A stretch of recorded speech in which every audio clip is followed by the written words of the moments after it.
down, I know you got me, baby.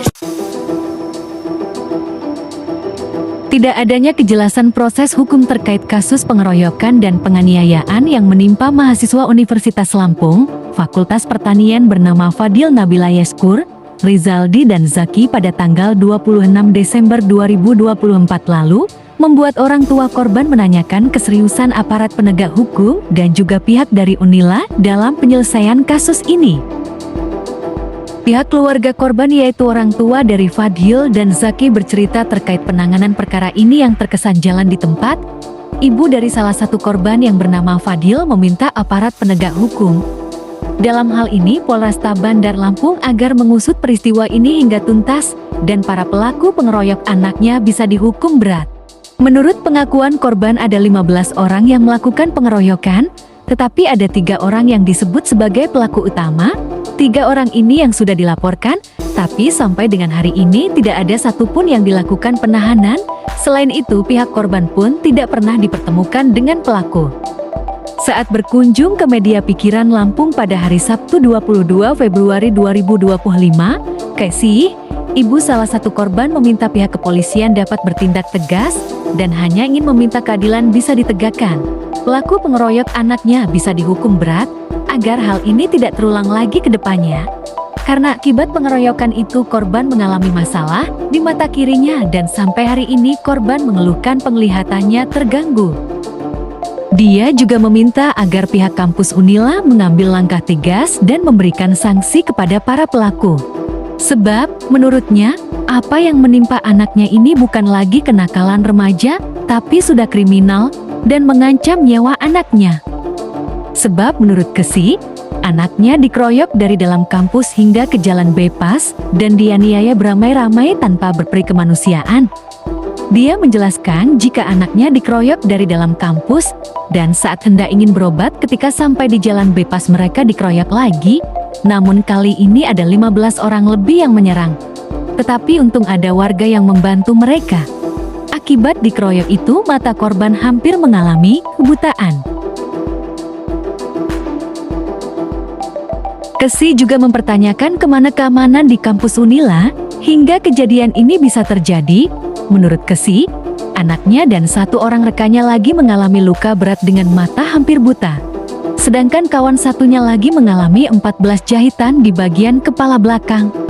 Korban telah melaporkan kejadian ini sesuai dengan surat tanda penerimaan laporan nomor LP-B-18-12-2024 Polresta Bandar Lampung Polda Lampung tanggal 26 Desember 2024 dengan terlapor yaitu 3 orang atas nama Atarik Cakra Dempo, Crespo dan Muhammad Iqbal Albayan.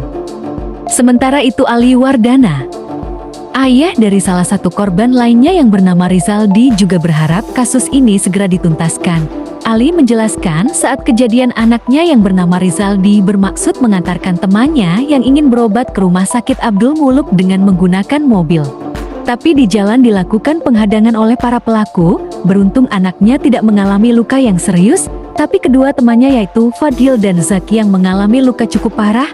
Zaki menurut keterangan anaknya sampai muntah darah dan nyaris pingsan. Korban Rizaldi. Oh iya, termasuk dari 3 korban yang Tiga ini ya. Kalau pelaporan ke Polres kita sudah ada ya Bang kemarin. Ada. Nama Fadil. Oh, Fadil. Wakilannya. Wakilannya aja. Wakilan saksi kemarin. Kalau abang lihatnya sejauh mana sih Bang ini pihak kepolisian menangani ini Bang? Apa mereka sudah pernah panggil abang selaku orang tua korban? Belum? Belum. Nah ini yang saya tunggu-tunggu. Kenapa kami orang tua kok nggak dilibatkan? Belum. Kita kan saya awam ya masalah hukum. Tapi saya lihat sih kalau anak saya ini terutama saya ya tadi pengeroyokan, perampasan, pencurian, perusakan. Saya nggak ngerti ya itu ya, apa kena hukum apa enggak, nggak ngerti apa pidana atau enggak. Kepolisian menentukan. Tapi ya dari keluarga korban, dari pihak Unila, nggak ada yang panggil kita. Ya, benar. Sejauh ini belum ada. Selama 2 bulan ini, hampir 2 bulan ya, tinggal 26 nih ya. Kalau memang begitu, saya mau tegas-tegasan, saya mau lihat di orang kalau memang melanggar hukum pidana, penjarain semuanya. Itu tuntutan kita dari pihak korban ini ada kejelasan gitu bang ya. Iya, Iya. kalau melanggar penjara. Anak-anak ini mudah-mudahan di atas 18 tahun semua lah, insya Allah. Ya. Karena apa ya, penganiayaannya saya lihat dari cerita, saya nggak lihat TKP ya, Iya. itu bukan mahasiswa itu. Yang Iya. melakukan itu bukan kawan-kawan kampus ya. Bukan kenakalan mahasiswa lagi, udah wah luar biasa. Ya, dan indikasikan si Fadil korban ini matanya kena lempar botol minuman. Botol minuman. Ya, saya berharap juga kurang lebih 16 orang itu kita tes urin semua. Ya, pelaku.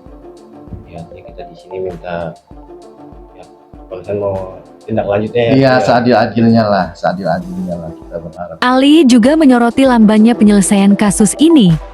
Pihak Unila juga tidak mengambil tindakan tegas untuk memberikan peringatan kepada mahasiswanya. Menurut keterangan para korban, pengeroyokan dan penganiayaan ini terjadi Kamis 26 Desember 2024 sekitar pukul 11.00 WIB. Saat itu korban bermaksud merelai temannya yang terlibat keributan dengan anak dari jurusan kehutanan. Namun dia justru dilempar batu, lantas dianiaya hingga menderita luka di bagian wajah. Lantas dia bersama dua temannya yang jadi korban pengeroyokan menuju rumah sakit Abdul Muluk untuk berobat. Di bawah flyover Untung Suropati korban dihadang oleh terlapor dan teman-temannya yang berjumlah 15 orang lebih dan melakukan pengeroyokan.